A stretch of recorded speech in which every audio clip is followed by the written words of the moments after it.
Welcome. Yes, welcome to you who perhaps have arrived here by chance, or perhaps not. Perhaps this moment was written for you long ago, long before you pressed play.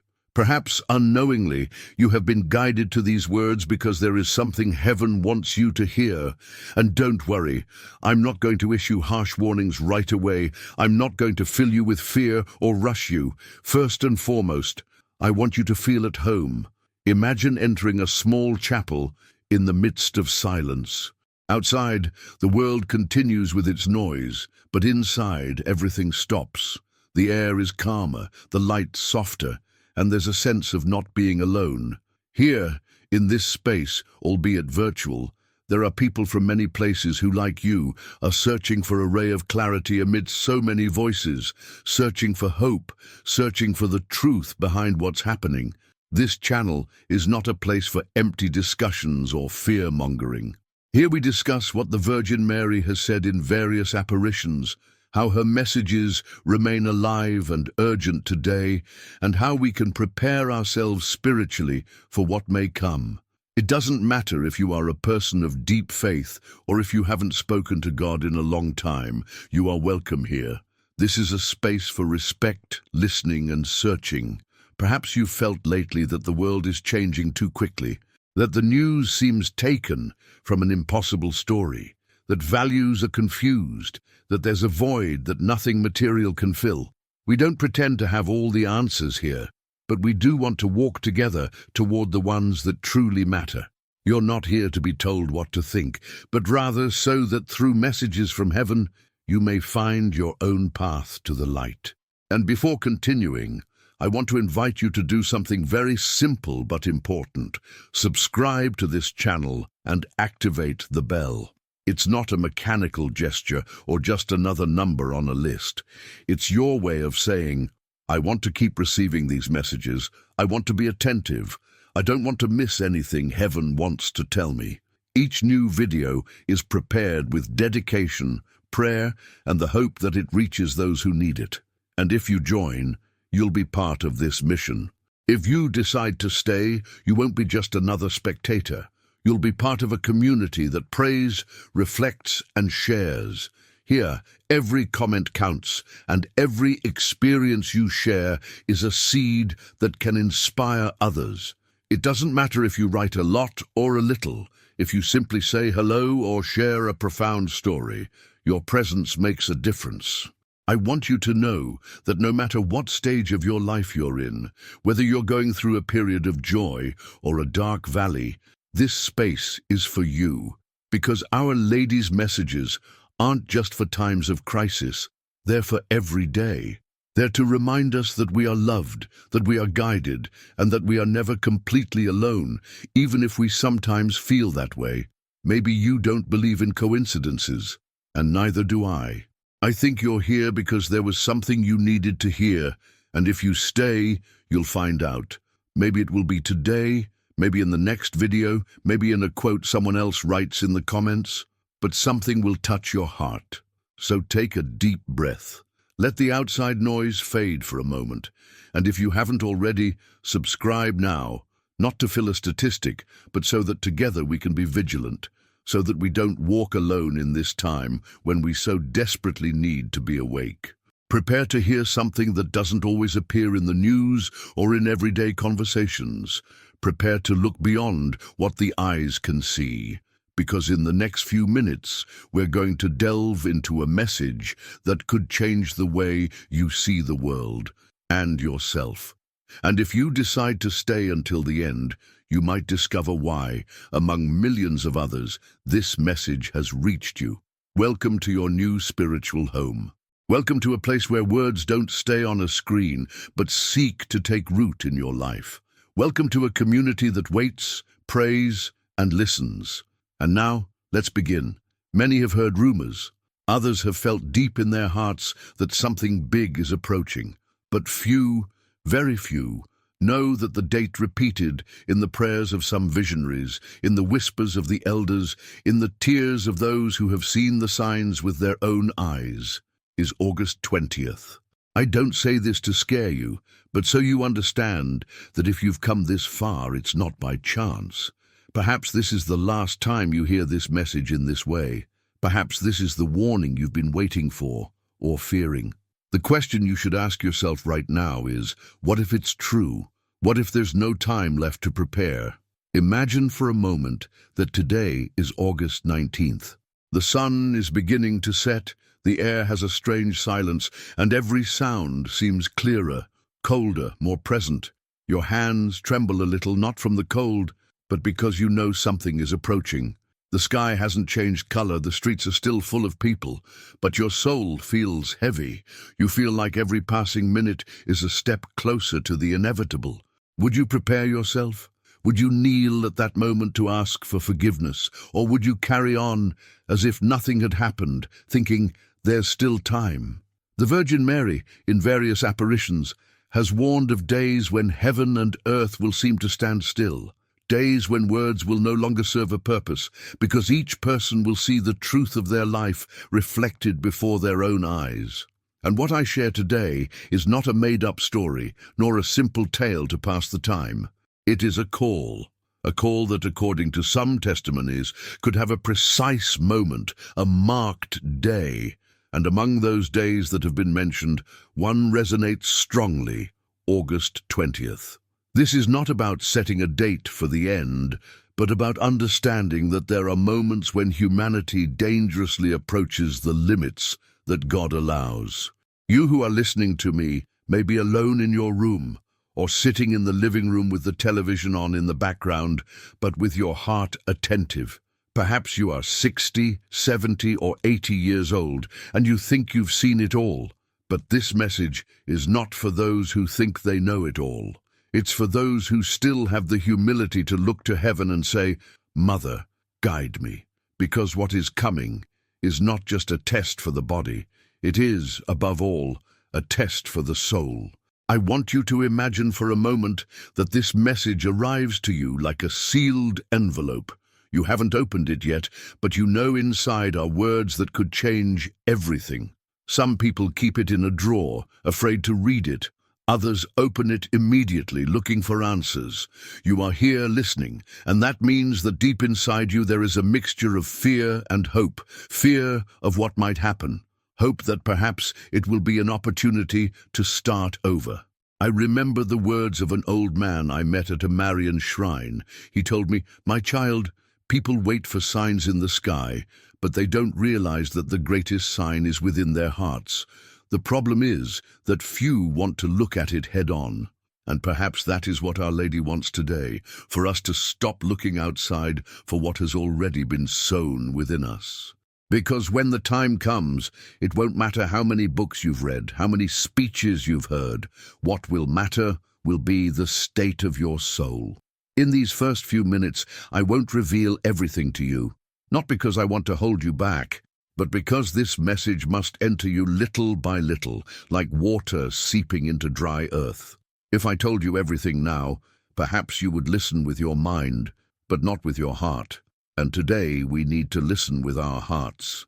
We need to let each word awaken something that perhaps you've had dormant for years, the certainty that we're not here by chance. So, before continuing, ask yourself, am I living the way I would like to be found if tomorrow were the last day? If your answer is, I don't know or probably not, then this message is for you. It doesn't matter if you've spent years away from the faith. It doesn't matter if you feel unworthy. The important thing is that you're still breathing, and as long as there's breath in you, there's an opportunity to return. Stay with me, because what I'm about to tell you isn't easy to hear, but it's necessary. And if you read through to the end, you'll understand why only a small number of people, perhaps that 1% they talk about, will be truly prepared for what might happen. When we hear about the Virgin's call, we sometimes imagine it as a distant voice, something reserved for saints or visionaries. But the truth is, this call doesn't always come with trumpets or visible miracles. It often comes silently, in an ordinary moment of an ordinary day, but with a force that stirs the soul. It may be a phrase you hear by chance, an image you see in a church, or even a restlessness that wakes you in the middle of the night. And yet, although the form may vary, the content is always the same. Son, daughter, prepare yourself. Return to God. Don't wait any longer. This call is not new. For centuries, the Virgin Mary has appeared in different places around the world with the same message, adapted to each era, but always urgent. Fatima in 1917, where she asked for prayer, penance, and conversion to avoid a great war. Akita, Japan, in 1973, with human tears flowing from a wooden statue, announcing that if humanity did not repent, a punishment worse than the flood would come. Garabandal, Spain, in the 1960s, with girls who announced a warning that the whole world would see and feel within. And Medjugorje since 1981, with constant messages of peace, conversion, and warnings about the future. All these apparitions have a common thread, an immense love for humanity, and at the same time, a profound concern for the direction we have taken. When I stop to think about this, I realize something disturbing.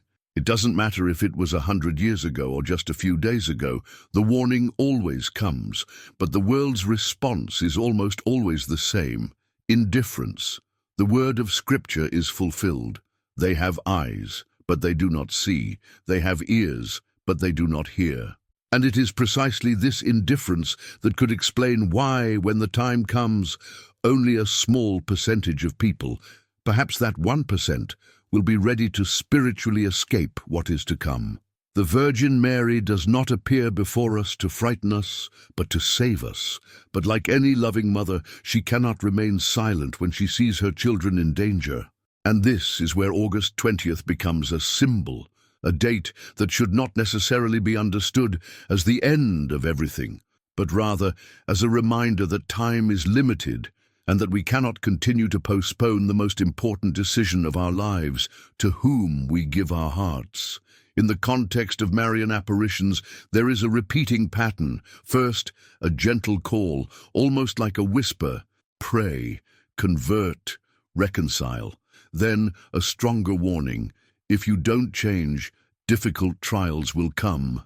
And finally, the manifestation of a visible sign, confirming that the warning was real. The problem is that many wait to see that sign before only then changing, and by the time they see it, it may be too late. Consider for a moment what happened at Fatima. 3 humble children received messages that spoke of wars, persecution of the church, and suffering for the Holy Father. When they conveyed these words, they were ridiculed, persecuted, and even threatened. Yet what they said came to pass exactly. If the people of that time had taken the call seriously from day one, how much pain would have been avoided? That is the question that resonates for us today as well. Therefore, when I speak of August 20th, I don't mean for you to mark a day on your calendar with fear, but rather to use it as a mirror. Ask yourself, if you knew that on that date there would be a spiritual test that would define your eternity, how would you live from now until then? What things would you let go? Who would you forgive? With whom would you reconcile? Our Lady doesn't want you to live paralyzed by fear, but rather moved by love and urgency. History shows us that every time heaven intervenes, it does so because there is a real danger. And if the warnings have intensified in recent years, it is because we are ever closer to a turning point. We do not know the day or the hour, but we do know that there will come a time when all will be revealed.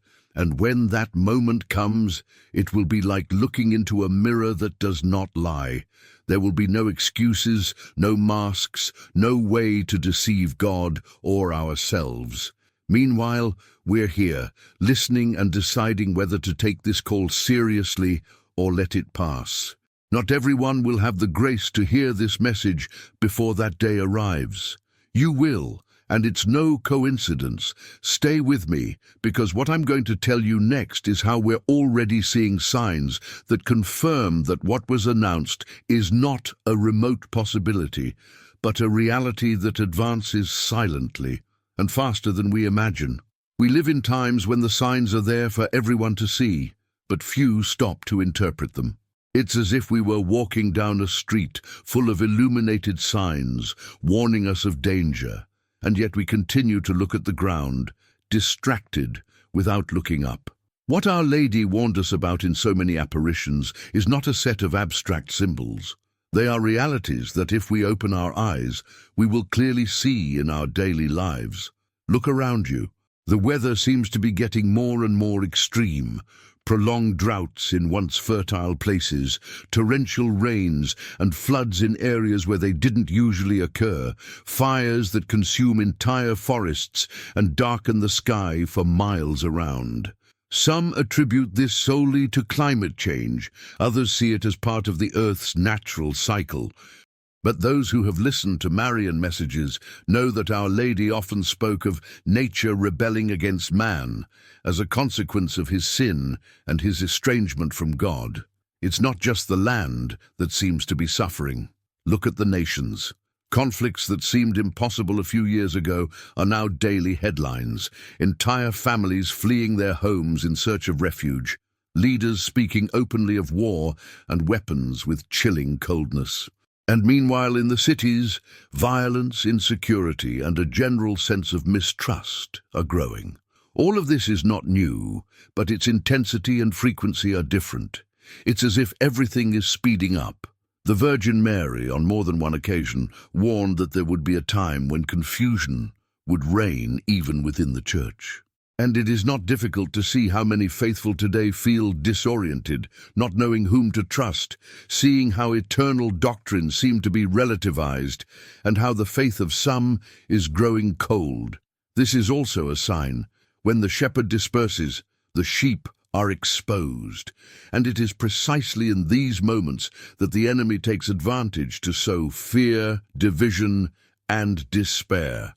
There's something else, something few dare to mention, the increase in attacks against the sacred. We're not just talking about desecrated churches or destroyed images, but the constant mockery of everything that represents God. Programs, movies, social media, everywhere there seems to be an effort to ridicule the divine and exalt what is contrary to the faith. This, which for some is simple entertainment, is actually part of a much larger spiritual battle, one that Our Lady has been announcing for decades. But not all is darkness. There are also signs of hope, small glimmers of light that confirm that heaven has not abandoned us. People who, after years away from the faith, tearfully return to the sacraments, entire communities that gather to pray the rosary, young people who, against all odds, decide to consecrate their lives to God. These acts, however small they may seem, weigh enormously on the spiritual scales of the world. And perhaps, just perhaps, it is these acts that keep the door open for mercy to triumph over justice. However, the reality is that the world is divided. On one side, there are those who still hear the voice of the Virgin Mary and strive to live her messages. On the other, there is the vast majority who ignore or openly reject them. And here we return to that disturbing figure. Only a small percentage will be prepared when the test comes. Not because God wants to exclude anyone, but because many, by their own choice, will have closed their ears and hardened their hearts. You may be wondering, what does all this have to do with August 20th? The answer is that, for those who have been paying attention, that date represents a point of convergence, a moment when the signs can no longer be ignored, when each person's conscience will be confronted with the truth. Some will experience it as an act of love and mercy, others as an unbearable burden. The difference will be in the state of their soul. Before moving on to what Our Lady has specifically warned us about during these times, I want you to think about something. If the signs are already here, if everything she said seems to be coming true one by one, what makes us believe we still have unlimited time? Wouldn't it be wiser to live prepared now, rather than waiting for the heavens to shake us awake? Stay with me, because what comes next is perhaps the most direct and clear part of the message. The Virgin's own warning, spoken not to frighten, but to save. When the Virgin gives a warning, she doesn't do so with empty words or with the intention of sowing panic. She does so with the love and firmness of a mother who sees her son walking toward a precipice and cries out for him to stop. Her words aren't threats, they are help. But in this time, more than in others, those words have taken on an urgent, almost definitive character. In various apparitions, the warning has been clear: humanity lives as if God did not exist. Many have replaced prayer with noise, contemplation with haste, charity with self-interest. Love grows cold and selfishness grows, and when love disappears, the soul becomes vulnerable to any deception. Our Lady has said time and again that the enemy of souls infiltrates subtly, disguising evil as good and lies as truth. We see it in laws, in fashions, in speeches that sound sweet but slowly poison the spirit. In some messages, she has warned of a time when confusion will be so great that even the most devout faithful will be tempted to doubt.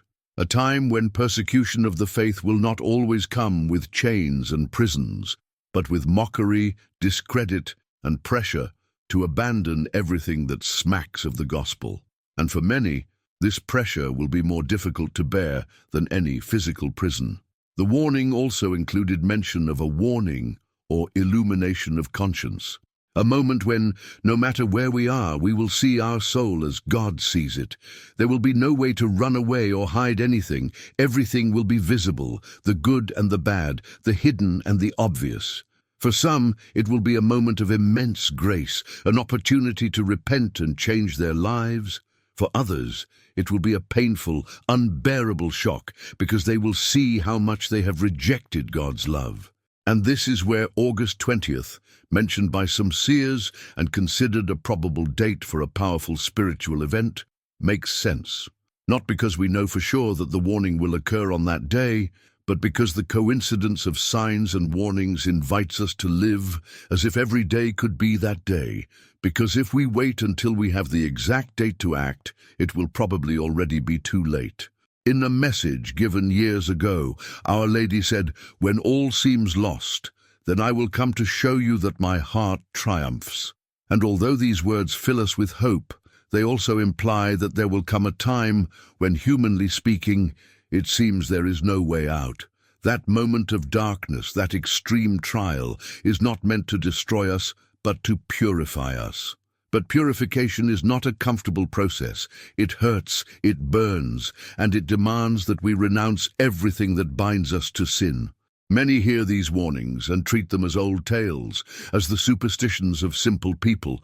But history has shown us that ignoring heaven's messages always brings consequences. At Fatima, Our Lady spoke of World War II. If humanity did not convert, people did not listen, and war came. In Akita, she spoke of punishments if there was no repentance. And soon after, earthquakes, tsunamis, and crises shook Japan. In every place, the warning came before the pain, not after. The danger today is to think that because so many announcements have already been made, nothing will happen. But God's patience is not infinite in the human sense.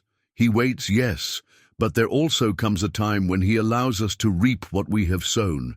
And if we have sown indifference, selfishness, and sin, what harvest can we expect? Perhaps that's why Our Lady insists so much on our being prepared, not with fear, but with love. Prepared means being in a state of grace, living in reconciliation, having a clean and willing heart. It means praying not only when there are problems, but every day. It means not being ashamed of our faith even when the world mocks us.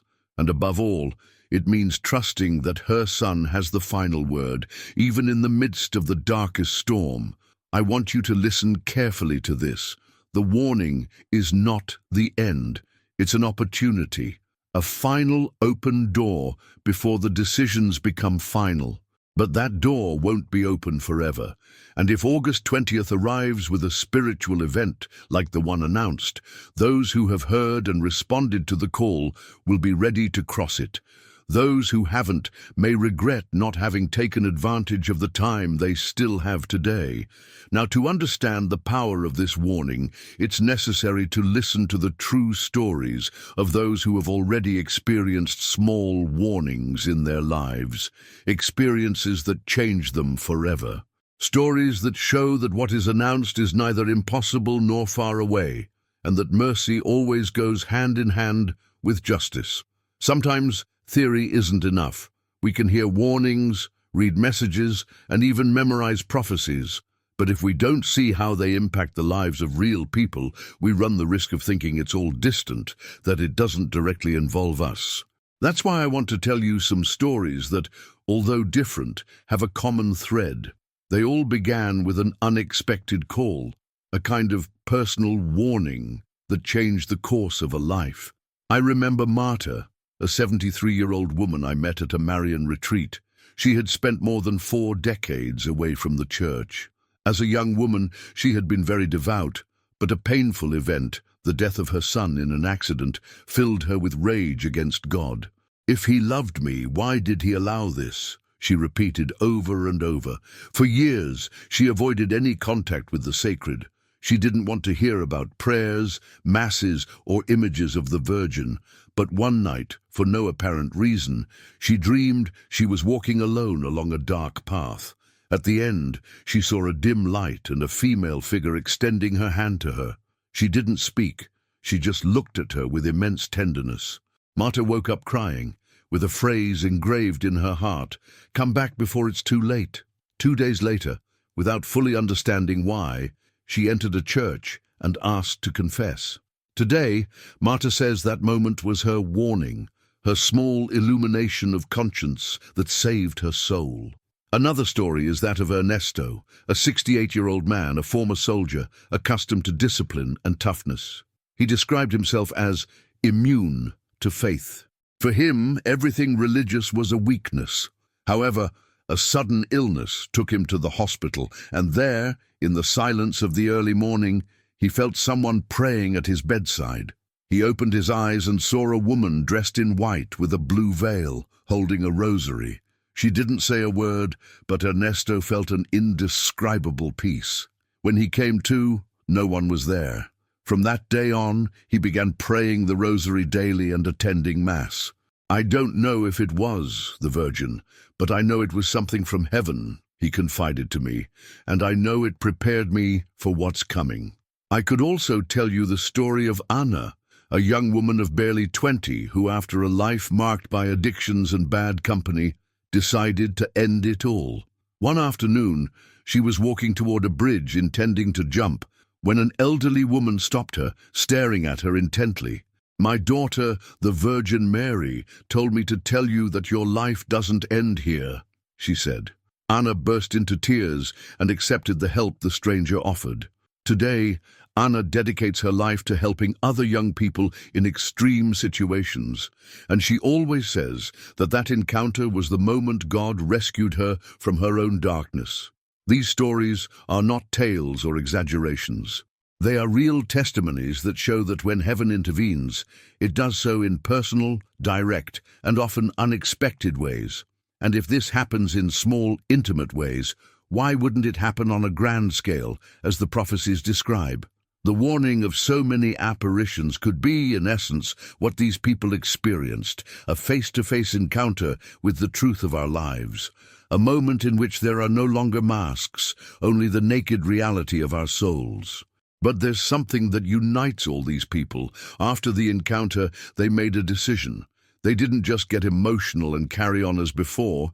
They changed their lives. They broke away from what kept them from God, sought reconciliation, and began a new path. This is what Our Lady wants for us, that we not wait for the great warning to arrive before we begin to live as children of light. Perhaps, as you listen to this, you recall a moment in your life when you clearly felt God or the Virgin Mary speaking to you. Perhaps it was a phrase that touched your heart, an accident from which you miraculously emerged unharmed, an illness that brought you closer to faith, or a providential encounter with someone who changed your course. These moments are gifts, but also warnings, opportunities to react before it's too late. And this is where the date of August 20th resonates again. If that day were your personal warning, how would you live it? Would you receive it with peace, knowing you're reconciled with God, or with fear, regretting not having made changes sooner? The good news is that there is still time, but not a time to procrastinate, but to act today. In the next section, I want to take you deeper, a part of the Marian message that is not usually spoken about openly, a hidden prophecy that, according to those who have transmitted it, could explain why only a small group will be prepared for what is to come. There are messages that are freely read and discussed, and there are others that remain silent, stored in archives, sealed in hearts, afraid to fully reveal them. Not because they lack importance, but because their content is so direct, so forceful, that it could profoundly shake whoever hears it. Among scholars of Marian apparitions, there is talk of a part of certain messages that has rarely been made public. And it is precisely there where we find what we might call the hidden prophecy. This prophecy is not a recent invention. At Fatima, for example, 3 secrets were revealed. The first 2 were revealed early on, the vision of hell and the announcement of World War II. The third, however, remained hidden for decades, and when it was finally officially revealed, many felt it was not all. Some witnesses, both priests and lay people, have claimed there is more to it, something that was not mentioned. And although the Church remains silent on this point, in Marian circles it is believed that this unrevealed part could contain warnings of a great spiritual crisis, an apostasy that would begin within the Church itself. But we don't find clues only in Fatima. In Garabandal, the visionary girl spoke of a warning that would occur when the world and ecclesial situation was at its most critical. They also mentioned a miracle and a chastisement, and regarding the latter, they said it would be something never seen before, a global purification. In Akita, Our Lady spoke of fire falling from the sky and of entire nations disappearing, and she didn't say this as a symbol, but as a real possibility if humanity didn't change. The hidden part of this prophecy, according to those who have studied these messages, describes a time when confusion will be so profound that many will not know how to distinguish truth from lies. The faith of millions will be tested, and what is decided at that time will mark the eternity of each soul. There will be visible signs in the sky, but more importantly, there will be an internal battle in each heart. This is the part few want to face, that the greatest battlefield will not be outside, but within us. And this is where the disturbing coincidence of dates like August 20th comes in. It's not about affirming that everything will happen on that day, but rather recognizing that we are in a time when each day can bring us closer to that decisive moment. Some visionaries, without giving exact dates, have said that when all seems lost and when the righteous feel they can go on, then something will happen that will change everything. Will this be the great warning? Will it be the beginning of the foretold purification? We don't know, but what we do know is that every day that passes without conversion, the world moves further away from God's protection. Hidden prophecy also speaks of a small group, a faithful remnant who will be protected amidst the chaos, not necessarily physically, but spiritually. These souls, united with the Virgin, will be a light amidst the darkness and will sustain others with their prayer and example. Some believe this group could be the oft-spoken of 1%, those who, regardless of pressure, will remain steadfast in their faith. It's not difficult to imagine why this part of the message is kept secret. If it were announced openly, many might react with fear or despair. But Our Lady's intention is not to paralyze us, but to prepare us. Information is a gift, but also a responsibility. Whoever knows what is coming must live in a manner consistent with that truth. Therefore, rather than obsessively searching for details and dates, the invitation is to deepen our life of faith, to strengthen our spiritual roots, to not rely on fleeting emotions, but on a living relationship with God. Because when the confusion intensifies, and it is already happening, only those who stand firm in the truth will be able to recognize the voice of the Good Shepherd amidst so many false voices.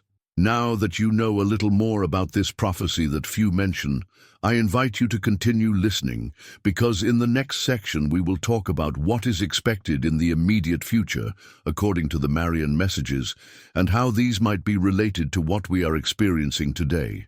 Looking to the future is not an act of curiosity, but a necessity when messages from heaven urge us to be prepared. In various apparitions, Our Lady has not only spoken of the present and the urgency of conversion, but has also anticipated scenarios that, if we do not change, will become reality. These scenarios are not simple metaphors. They are clear warnings that show us where we are headed if we continue along the same path. One of the most repeated elements in Marian messages is that there will be a time of great trial for all humanity. It will not be a single country or an isolated region. It will be global. Communication will be difficult, resources will be scarce, and fear will spread like a shadow. In this context, the great warning will be both a shock and an opportunity. A shock because it will reveal the inner truth of each person. An opportunity because it will offer the last chance to return to God before more difficult events unfold. There is also talk of a period of purification. It will not be a punishment in the human sense of revenge, but a natural consequence of our actions and our stubbornness in sin. Nature could react strongly, earthquakes, storms, sudden changes in the weather, but the most striking thing will not be these physical phenomena, but the spiritual impact. Many will realize they have lived far from the truth, and some will run to God with all their hearts, while others will harden their souls even further. In some messages, Our Lady has mentioned that before definitive peace arrives, there will be a period of confusion in which false prophets and false messages will multiply. People will seek quick answers, and many will be deceived by easy solutions that do not come from God. This is a dangerous scenario because it is not just about surviving physically, but about maintaining fidelity amid a wave of carefully prepared deceptions. In this future panorama, the role of the faithful will be crucial. Not all will have a public mission. Many will serve in silence, supporting others with their prayer, discreetly helping those in need, sharing the word in small groups. It will be a time when faith will be lived more in secret than in grand events. But this hidden faith will be what sustains the world. There is something that few comment on: the final triumph of the Immaculate Heart of Mary. Although the messages announce severe trials, all agree that in the end, good will prevail. It will not be an easy or quick victory, but it will be definitive. This promise must be the light that guides us in the midst of darkness, the anchor that keeps us firm when everything around us seems to be crumbling. Regarding August 20th, some see this date as a turning point, a day that could mark the beginning of a profound spiritual change. Not necessarily the fulfillment of everything predicted, but the visible beginning of a series of events that will continue to unfold. The question is, how will that moment find us, with our hearts prepared or distracted by superficial things? The future outlined in Marian messages is not a scary story, but a map for navigating the times to come. Those who follow it with humility and faith will not only survive spiritually, but will also help others find their way. Because what is coming, even if it is difficult, will not be unbearable for those in grace and under the protection of the Virgin. In the next section, we'll talk about how to begin that spiritual preparation that will allow us to face any scenario, not with fear, but with the certainty that whatever happens, we will be in God's hands. Spiritual preparation isn't about accumulating knowledge or memorizing prayers as if they were magic formulas. Spiritual preparation is, above all, allowing ourselves to be transformed by God's grace in the depths of our hearts. Our Lady doesn't call us to be experts in prophecy, but rather faithful, vigilant children with an awakened soul and clean hands.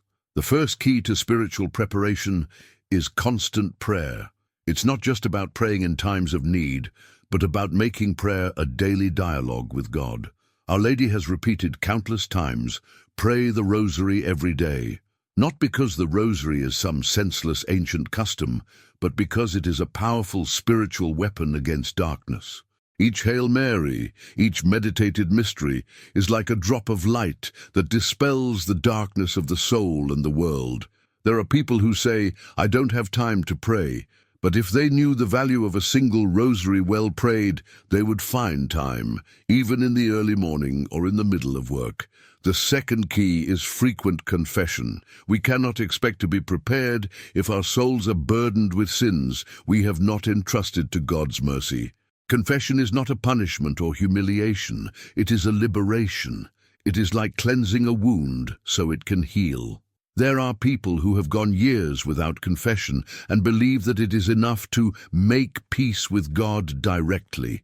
Yes, we can speak to Him at any time, but Christ Himself instituted the sacrament of reconciliation to give us the certainty of forgiveness and the grace to begin anew. Our Lady calls us not to postpone this step. The third key is the Eucharist. In many messages, Our Lady has said, "Seek my Son in the Blessed Sacrament.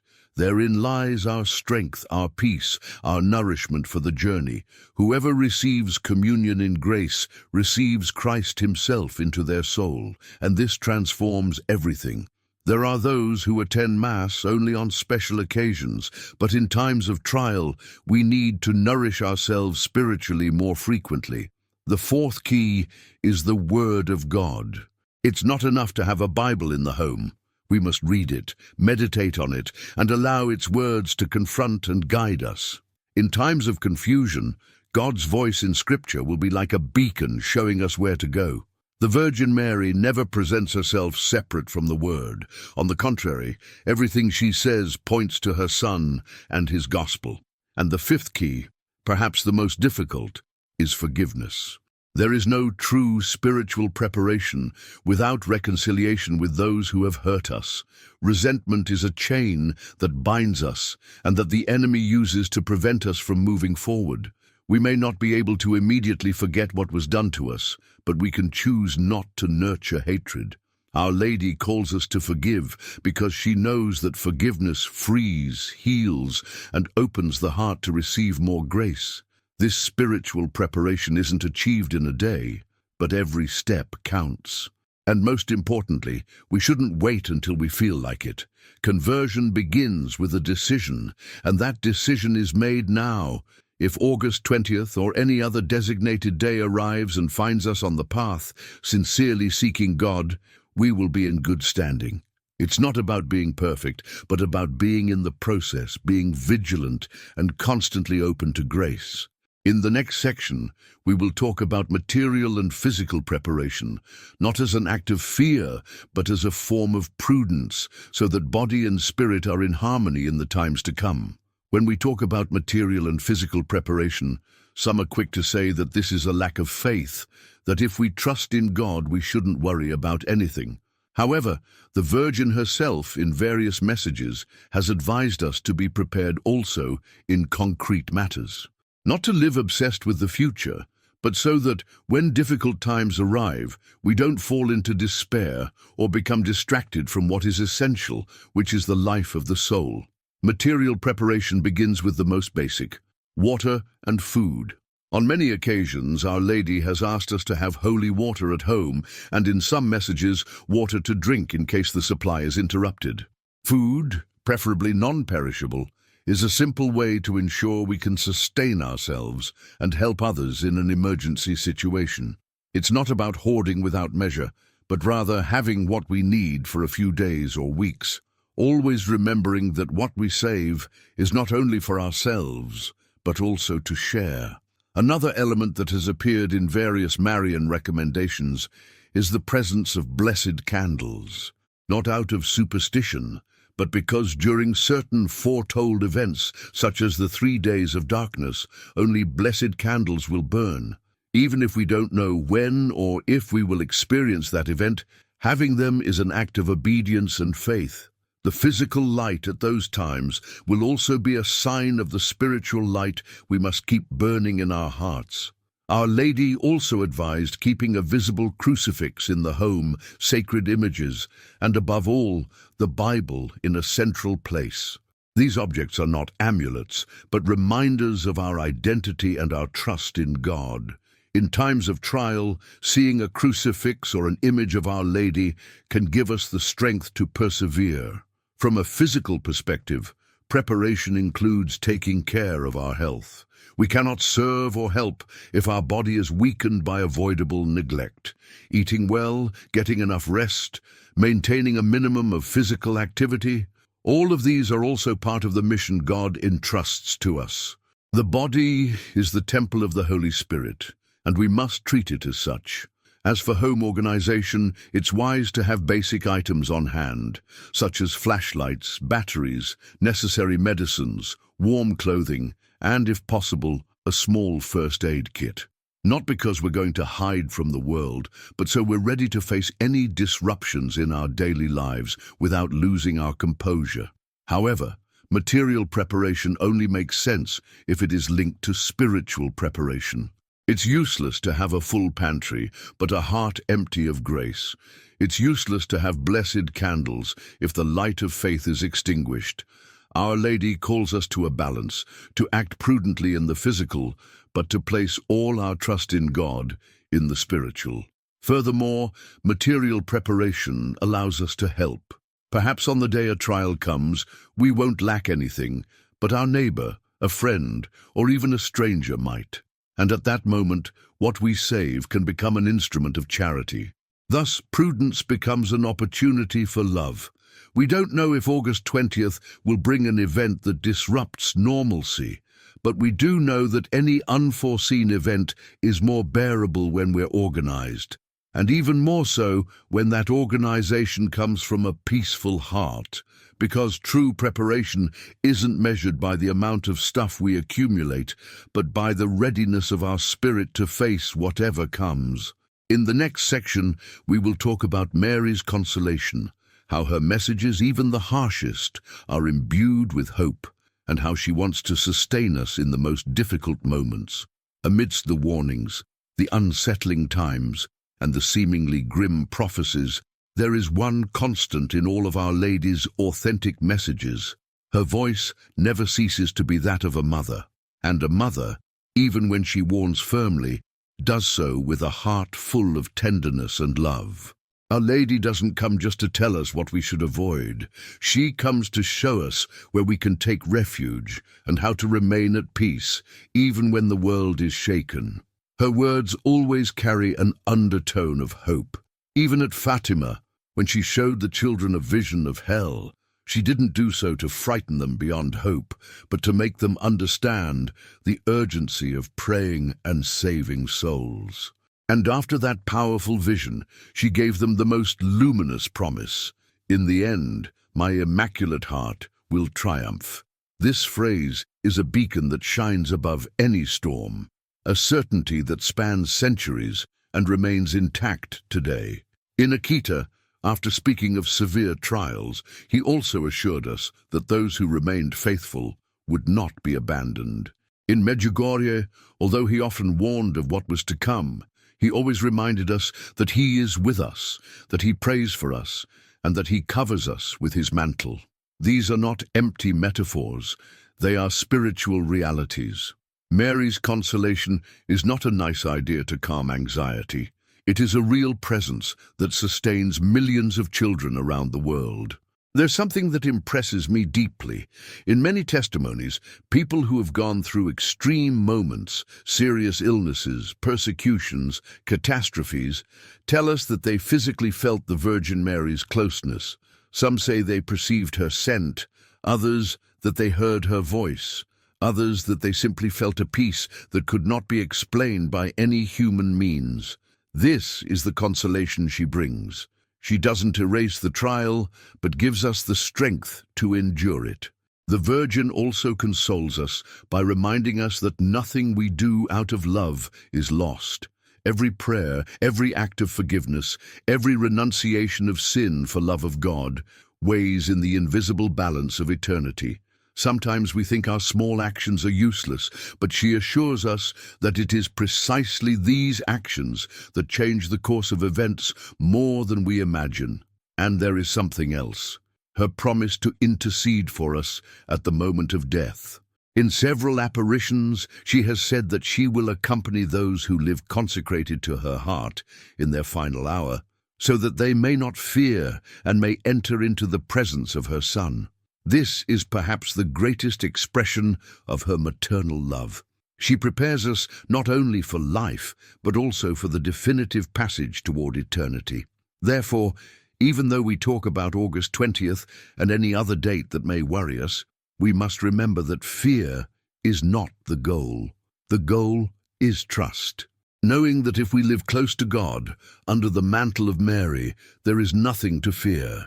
Even if the whole world is shaken, we will be sustained by a strength that does not depend on us. In the next section, I want to share with you a real-life testimony, one that not only illustrates this consolation, but shows how a person, in the midst of the deepest darkness, was able to experience the invisible embrace of the Heavenly Mother and emerge forever transformed. I want to tell you the story of Luis, a 65-year-old man, a carpenter by trade, who lived in a small town surrounded by mountains. Luis was known for his skill in woodworking and for his reserved nature. Although he had been raised in a Catholic family, over time he drifted away from the faith, not out of hatred or rebellion, but because of what he called the wear and tear of life. Debt, responsibilities, losses, all of it slowly wore him down. One particularly cold winter, Luis received news that took his breath away, a diagnosis of advanced cancer. The doctor was clear, perhaps too clear. There's not much we can do. He returned home with that phrase echoing in his head. He didn't want to tell anyone, not even his sister with whom he spoke every day. He decided to face his end alone, in silence. One night, while working in his workshop, he felt an unusual tiredness. He sat down at his workbench and, without realizing it, fell asleep. In the midst of that dream, he saw a woman dressed in a blue and white cloak, looking at him with tenderness and firmness at the same time. She didn't speak words, but Luis clearly understood what she wanted to tell him. "You are not alone. Return to my son." In her hands, she held a rosary, extending it to him like someone handing over a key. Luis woke with a start. The workshop was silent, but the rosary was there on the table. He didn't know how it had arrived, but it was real. He took it in his hands and, for the first time in decades, began to pray. He didn't know the prayers well, so at first he just repeated, "Mother, help me." Over time, he began to remember every word, every mystery, and the rosary became his daily companion. Months passed, and although his illness progressed, something inside him changed. He was no longer afraid. He began attending Mass, confessed after more than 30 years, and began visiting other sick people in the village to be with them. People noticed the peace he radiated. When they asked him what had happened, he would simply reply, "Mother came to get me before it was too late." Luis departed this world on August 15th, the feast of the Assumption of the Virgin Mary. Until the very last moment, he held the rosary in his hands. Those who were with him say his face reflected serenity, as if he were seeing something beyond what others could see. His story spread throughout the town, and many returned to the faith inspired by his testimony. This story is not meant to provoke nostalgia, but to show that the Virgin keeps her promises. She seeks her children until the very last moment, even those who have been far from the faith for years. And when a heart responds, even in the final moments of life, that heart is enveloped in a peace that the world cannot give. Now that we have heard this testimony, it is time to turn our gaze to the direct message of the Virgin Mary, to the final call she makes to us in this time, a call that is not only for the devout or the consecrated, but for all of humanity. A call that, if we take it seriously, can make the difference between living in fear or living with hope, between being lost or being among that small group who, when the time comes, will be ready to escape.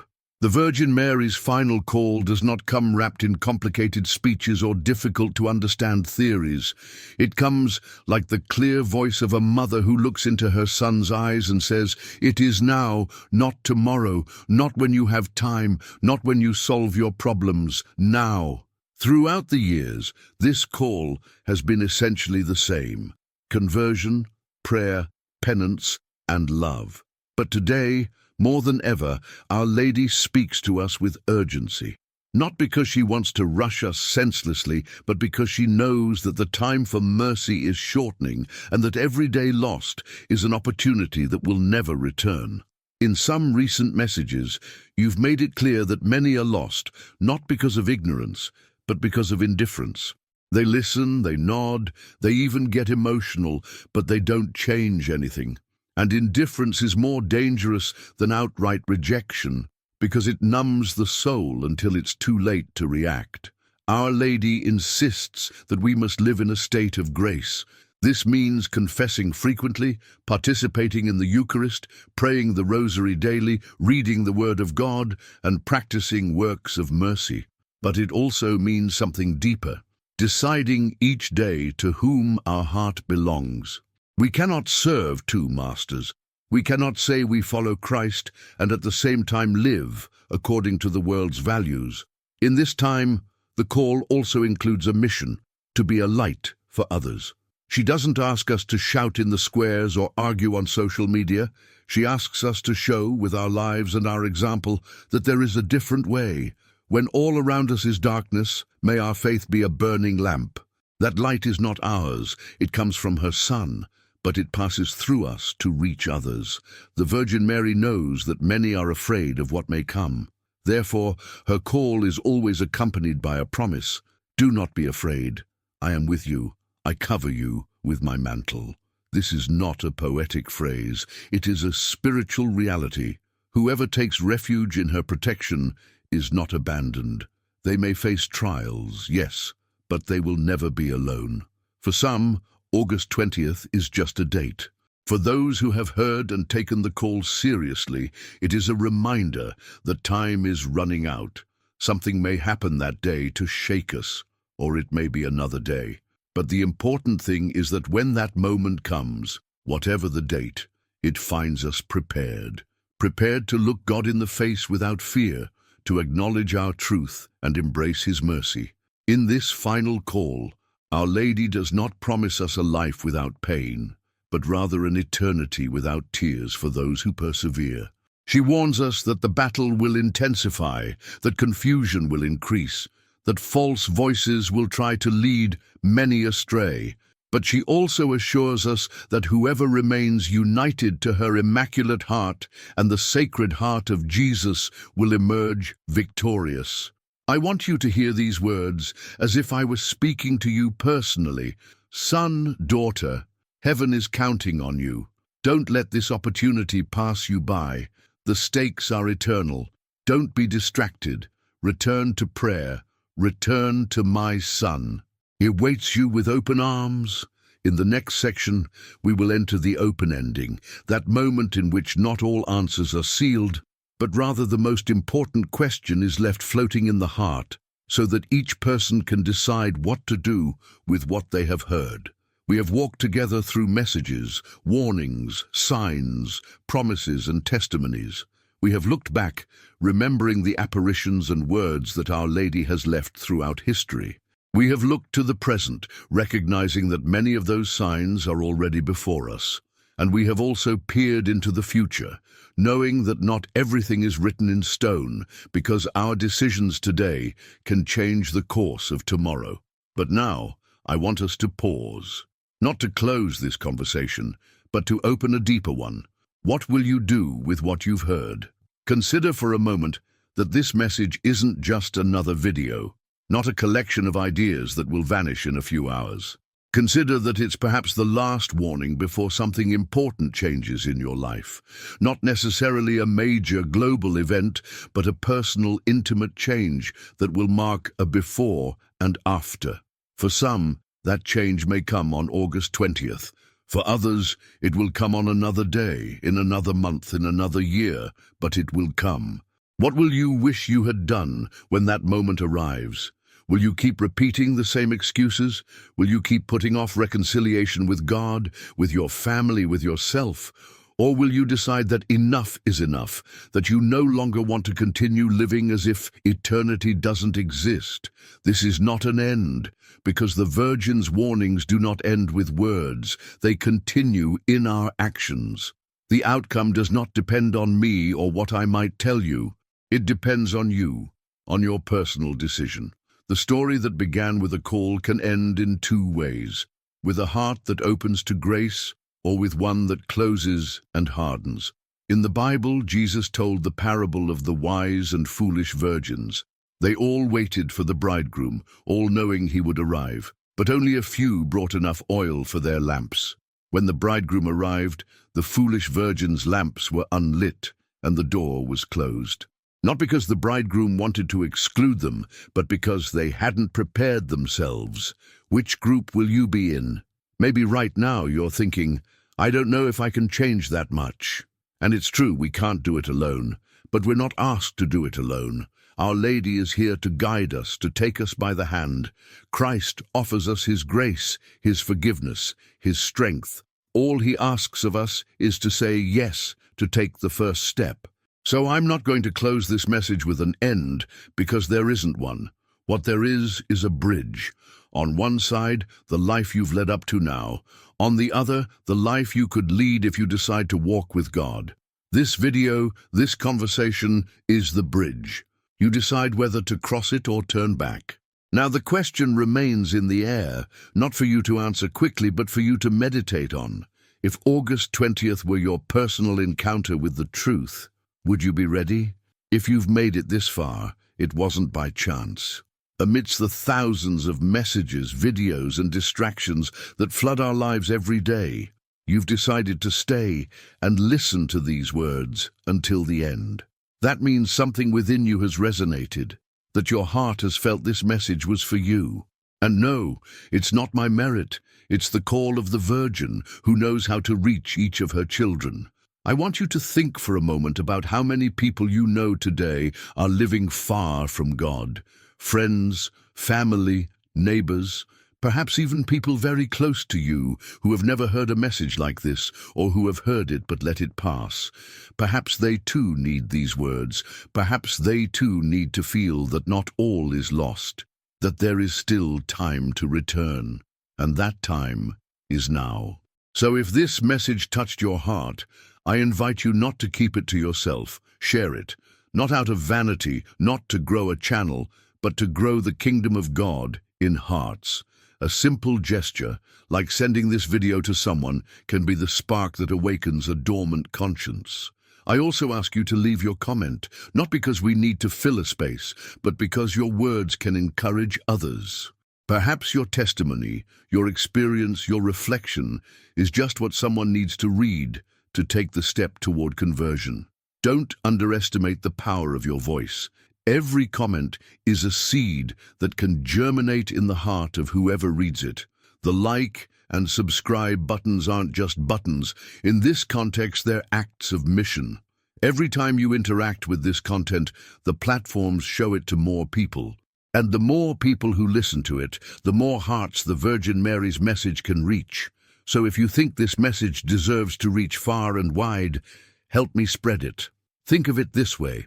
With your support, we can form a chain of prayer, conversion, and hope that transcends borders. We can help thousands, perhaps millions, heed this call before it's too late.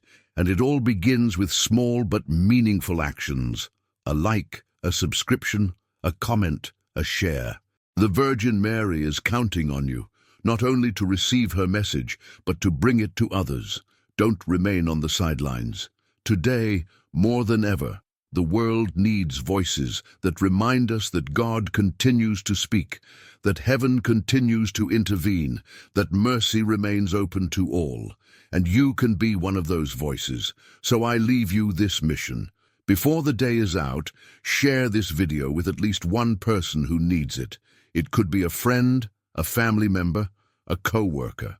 It doesn't matter who. The important thing is that they hear that they are not alone, that there is a path, that the Virgin Mary is calling them by name. In the next and final section, we'll leave an open and contemplative ending so that the echo of these words continues to resonate in your heart long after the video has ended. The silence that remains after a message like this isn't empty. It's a silence that invites you to listen within yourself. It's like when the tide recedes and reveals everything that was hidden beneath the water. Such is this moment, a pause in which the soul can clearly see what was previously covered by the noise of the world. Close your eyes for a moment and imagine yourself standing on a hilltop at dawn. The sky begins to lighten with golden hues, and the fresh air fills your lungs. In the distance, you hear the murmur of a crowd preparing, not for a human event, but for something transcendent to the earth. You feel you are not alone. Beside you, a presence both gentle and strong, the Virgin who gazes with you toward the horizon. She doesn't speak, but her gaze tells you everything. Trust. I am here. Do not be afraid. That dawn is a symbol. It represents the moment when all will be revealed, the instant when what we now see, as if through a blurred mirror, will be revealed with total clarity. That dawn may come on August 20th or any other day the heavens may determine. But when it comes, what will matter will not be the date, but the state of your soul.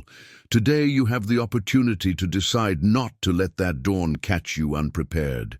You can choose here and now to open your heart, reconcile, and start over. And if you take that step, no matter what happens outside, there will be peace within you. That peace the world doesn't understand, that doesn't depend on circumstances, that isn't shattered by storms. The Virgin has given us warnings. Yes, she has spoken to us with urgency, but she has also offered us her promise that her Immaculate Heart will triumph, that in the end, light will overcome darkness, and that those who have remained faithful will live forever in the joy of God.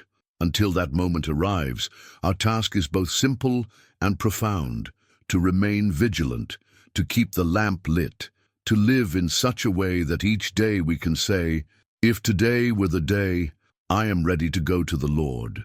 And not as one who waits resignedly, but as one who waits with love, certain that an eternal embrace awaits us on the other side. And now I leave in your hands the question that no one else can answer for you. When that dawn comes, will you be among those who are prepared, or among those who regret not having listened in time? The answer isn't written here. The answer is written in your life, starting today.